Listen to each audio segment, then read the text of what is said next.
Greetings, everyone. Here are the main points in today's video. Putin intentionally detonated a missile on NATO territory. Poland ordered F-16s to conduct emergency patrols. When the actual warhead of the Russian cruise missile exploded for the first time on the eastern flank of the military alliance's territory, Washington's patience officially approached its limit, forcing fighter jets to take off urgently in the highest state of combat readiness to face the scenario of a Third World War breaking out. The legal tangle around NATO Articles 5 and 4. Why, when the warhead actually exploded on Polish soil, did the Western war machine temporarily stop at the level of diplomatic frenzy? Where is the sensitive boundary between a dangerous military incident and an armed attack that triggers a global war? Poland has surpassed the US, leading NATO in defense budget with a record figure of 4.8% of GDP. Here's the plan to buy military equipment worth hundreds of billions of USD, including Black Panther vehicles, F-35 fighters, the Patriot missile system, and the 700-kilometer Eastern Shield project along the Belarus and Kaliningrad borders. This shows that Guasakwa is no longer just an ordinary link, but a major power undergoing the fastest rearmament in Europe, from the Syonka razor wire barrier to the underground front lines. Why has Poland once again become the target of sabotage operations, billion-dollar losses, and railway bombings? The truth about the vital artery. 95% of military aid keeps the battlefield alive. Welcome to our program analyzing a series of war discussions. Before we get into the details, please take a few seconds to like the video and subscribe to the channel so we can continue. Thank you, dear viewers. Putin deliberately allowed Russian missiles to violate NATO territory. Poland ordered urgent patrols. Dear audience, Europe is once again facing a major crisis. Nga xâm phạm lãnh thổ NATO, Ba Lan ra lệnh F-16 tuần tra khẩn cấp. Kính thưa quý vị. A large-scale airstrike, when the Kremlin launched a coordinated probing attack with hundreds of drones and dozens of cruise missiles targeting Ukrainian territory. But during this intense attack, a dangerous incident occurred. A missile crashed directly into the territory of Poland, an official member of the NATO military alliance. One side still maintains the familiar rhetoric, claiming these are just unintended side effects of the conflict. However, with each repetition, that excuse becomes less plausible and less credible. Because this is no longer just an isolated incident this time, but the fifth occurrence in the past 4 years involving military equipment. From missiles without warheads, cruise missiles, repeated airspace violations, to nearly 20 drones swarming into the airspace at night, continuously testing the limits of Western endurance. And now, when a real Russian warhead has exploded for the first time right on NATO soil, Warsaw's endurance has clearly reached its breaking point. Poland's response was immediate and extremely decisive. Fighter jets scrambled, air defense forces were put on the highest combat readiness, along with a decisive and threatening statement. Behind this tough stance lies a completely different face of the regional situation, which not everyone recognizes. The red lines have been clearly drawn, and the formidable military capabilities that Poland has quietly accumulated for a long time are now evident. A pivotal shift in the entire architecture of European security is unfolding right before our eyes. On July 30th, several hours before the storm hit, Từ lâu, cùng sự chuyển dịch mang tính bước ngoặt của toàn bộ kiến trúc an ninh châu Âu đang diễn ra ngay trước mắt chúng ta. The warning signals were already clear before the storm actually struck. In a late-night message, President Volodymyr Zelensky urgently warned people that Russia was preparing a large-scale attack and urged everyone to go to shelters immediately. Just a little after midnight, surveillance radar detected at least 7 strategic bombers taking off in Russian airspace, signaling the start of a massive airstrike. The statistics released by the Ukrainian Air Force the next morning revealed the terrifying scale of the bombing raid. A total of 74 missiles and 284 kamikaze drones were deployed. The firepower structure in this attack was extremely powerful. A total of 74 missiles and 284 kamikaze drones were deployed. There were submarine-launched cruise missiles, hypersonic missiles, and 20 Kf-101 cruise missiles dropped from strategic bomber squadrons. The flight paths of these weapons were carefully chosen for the first time in a long time.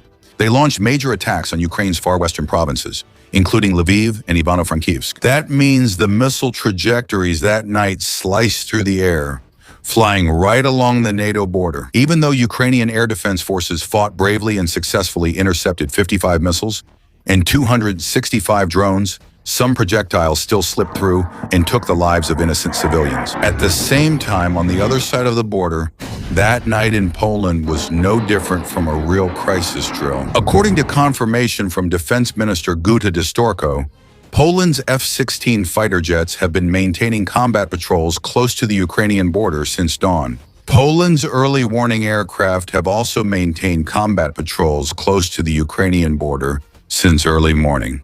340 communications were made at high altitude, while the entire radar system and ground-based air defense complexes were all activated to maximum combat readiness. As General Anius Nowak, the commander of the Polish Air Force, revealed at that time, among the more than 20 K-101 missiles launched that night, 2 targets were identified as a direct threat to Polish territory. In the darkness, the military radar detected an object moving westward, and an F-16 immediately took off to pursue it. Just a few minutes later, this object suddenly disappeared from the radar screen. At that very moment, the residents of Tanagawa village, Kolonia Bungting, were startled by a thunderous explosion that shook the walls and doors, followed by a loud echo. Đúng vào khoảnh khắc ấy, The sound echoed throughout Lapland province. A squadron of Mi-24 helicopters was immediately dispatched to the area, established contact, and quickly located the crash site. Only 2 kilometers away from the residential area, a 60-meter crater and countless fragments were scattered across an empty field. Meanwhile, the second dangerous object had approached the Polish border at a distance of only about before suddenly turning back east. Given the particularly serious developments, Prime Minister Jordan Tux canceled his entire work schedule for the day to be present at the scene together with the Minister of Defense and the Minister of Internal Affairs. He made a strong statement, setting a clear red line for Gwasaw. If the missile continued its journey any further, the armed forces were ready and awaiting orders to shoot it down. The main task force was the key unit assigned to hunt for the missile that night, and Prime Minister Tux confirmed Ukrainian fighter jets also pursued the missiles. The Supreme Commander of the European Allied Forces, SEP, announced the activation of coordinated air and ground air defense assets together with Poland. 2 Polish F-16s were continuously supported by NATO refueling aircraft and AWACS, while Allied Air Force Commander Grinkowicz communicated directly via hotline with the chief of the Polish General Staff. At the same time, Foreign Minister Radoslaw Sikorski refuted the disinformation being spread by the Kremlin. The day before Moscow separated from the mainland, Sikorski đã bẻ gãy. The Air Force plans stated that Kh-101 missiles were operated exclusively by the Russian Strategic Air Force. A very coincidental detail is that the day before the attack, President Zelensky was in Lapland for a meeting with Prime Minister Tux. The incident of a missile falling on the territory of a member country sparked a series of questions in the media. Mặt tại Lapland để họp cùng Thủ tướng Tux. Why wasn't Article 5 of the Atlantic Treaty activated when NATO territory was violated? Article 5 says an armed attack on one member is treated as an attack on the whole alliance. However, the core issue lies in the legal nature of the word attack. It requires a deliberate military act with a clear target. The position that Warsaw established from the beginning was based precisely on this sensitive distinction. Prime Minister Donald Tusk's statement was made with careful calculation.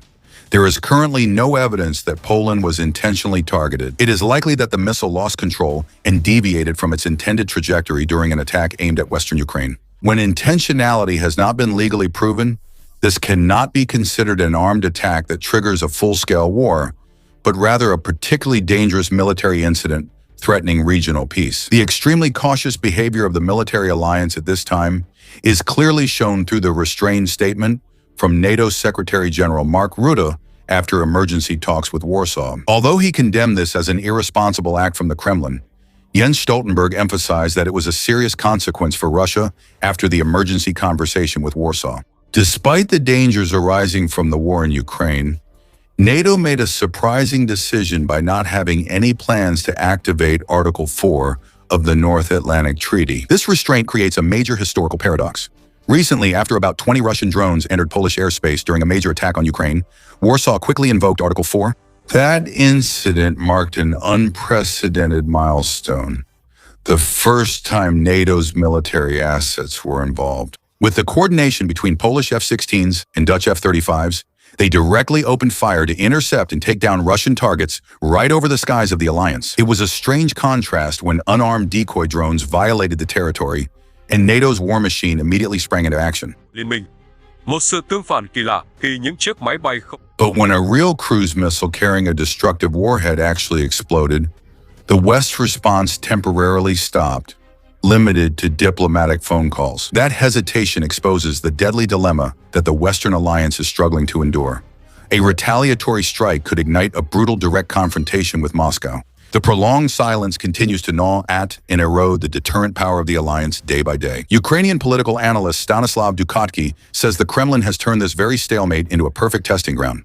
The violations are never accidental. Russia deliberately creates a cover of technical incidents or unintended deviations to test the endurance and reaction patterns of NATO, thereby gathering invaluable strategic data. However, in this calculus of technical incidents or unintended deviations meant to measure NATO's limits of endurance and reaction patterns, they can gather invaluable strategic data. For Moscow, there is a crucial variable that has been overlooked. Poland has never been an ordinary or easily subdued pawn. The strong statement previously made by Foreign Minister Radosław Sikorski is a reflection of the resilient spirit of Warsaw. With or without protection, Poland will still stand its ground if threatened, because this nation has stood firm and faced pressure from the north for centuries and has no intention of stopping. However, Poland's strategic confidence in its military assets does not come from promises or protection from outsiders, but is built on their own rapidly rising military strength. Economic statistics have outlined an unprecedented transformation in European history.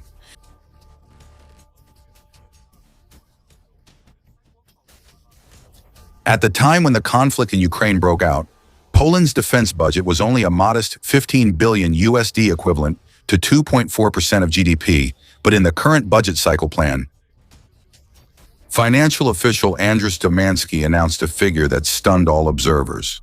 About 55 billion USD accounting for up to 4.8% of GDP. This large budget allocation puts Poland at the very top of NATO, well ahead of Camille at 3.2%, the UK at 2.4%, and Germany and France at about 2%. Poland, not Sweden, is actually the first country to reach and surpass the 5% of GDP defense budget mark that the alliance set. That huge budget is being directly channeled into the grand program mà Liên minh đã đề ra. Dòng ngân sách khổng the largest arms procurement in European history since the Cold War. According to in-depth analysis reports from the organization RAND, Poland is realizing a $100 billion procurement plan. 366 Abrams main battle tanks from the U.S., 980 K2 Black Panther tanks, and 648 K9 self-propelled howitzers from South Korea.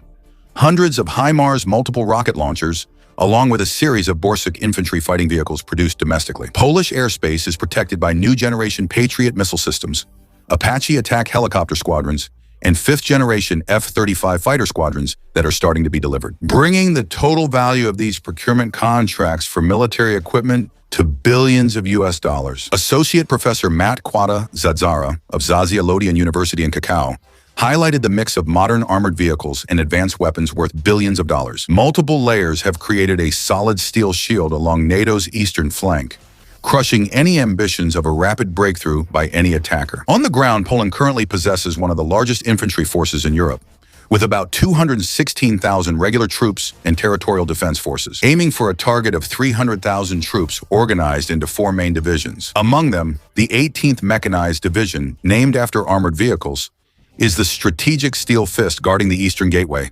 serving as a strong deterrent message to all opponents. Along with strengthening the main ground forces, an unprecedented large-scale underground defense project called the Eastern Shield is being planned. Prime Minister Donald Tusk's administration is building it urgently. This is a solid defense system stretching up to 700 kilometers along the border with Belarus and Russia's Kaliningrad exclave. It features 4-meter-deep anti-tank ditches, hedgehog-shaped concrete obstacles, bunkers, ammo depots, and an AI-powered facial recognition surveillance network. Even though the program is expensive, Dù chương trình trị this project has only completed 6 kilometers of fortifications and 13 slide depots so far, but Warsaw has settled reinforcement of 200 kilometers in the near future. At the same time, Deterrence was $10 billion aid for European Union's new defense fund. Looking at the scale of this massive defensive project, Prime Minister Donald Tusk's declaration of readiness to shoot down carries a completely different weight. That is not the desperate threat of a country being cornered, but rather the strategic confidence of a nation that is rearming at the fastest pace in Europe and fully understands the military capabilities it possesses. This is not the desperate threat of a country being cornered, but rather the strategic confidence of a nation that is rearming at the fastest pace in Europe and fully understands the military capabilities it possesses. The constant appearance of Russian missiles and drones in the skies over Poland is not a coincidence. With a 535-kilometer border with Ukraine, Poland has, over the years, become a vital gateway connecting the West to the battlefield. North of this country is the Suwalki Corridor, a narrow, risky strip between Kaliningrad and Belarus that is the only route linking the Baltic states to the rest of Europe. If Poland falters, the entire eastern flank of the NATO alliance will immediately face the risk of collapse. Rzeszów-Jasionka Airport, the key point on this route, is less than 100 kilometers from the Ukrainian border. According to data cited by Newsweek, up to 95% of military aid from more than 40 countries is transported through this major transit hub before continuing by rail into Ukraine. This is also the mandatory landing point for world leaders before traveling to Kiev. The lifeline sustaining Ukraine's counteroffensive flows through Polish territory, and Moscow knows this better than anyone. Russian intelligence's awareness of that has turned into a relentless sabotage campaign right on Polish territory over the past 2 years. From the arson attack that burned down a large shopping center with 1,400 stalls in Warsaw, to a series of unusual fires and explosions at power lines, transformer stations, and warehouses belonging to defense industry facilities. The peak of this series of acts was the planting of explosives on the strategic railway line connecting Warsaw through Lublin to the Ukrainian border. A direct attack on the supply artery for aid, which Prime Minister Tusk frankly considered an unprecedented act of sabotage, through Warsaw, through Lublin, to the Ukrainian border. A direct attack on the supply artery for aid, which Prime Minister Tusk frankly called an unprecedented act of sabotage. The preliminary investigation by the Polish prosecutor's office has closed the case and the charges. The plan clearly identified 2 suspects operating under the direction of Russian intelligence, who immediately fled to Belarus. More seriously, during the wave of incursions across the border, the trajectories of many drones headed straight towards Rzeszów-Jasionka Airport. The statement by Interior Minister Tomasz Siemoniak revealed the true nature of the situation. Poland is facing direct hostile military actions from a foreign country, right on its own territory, an unprecedented reality in modern history. Poland has become the top target for this country, holding an irreplaceable position in the equation of the conflict. To try to neutralize that position, Moscow had to use the last cards in its arsenal, which inadvertently exposed the reality of Russia's resources. Let's follow along.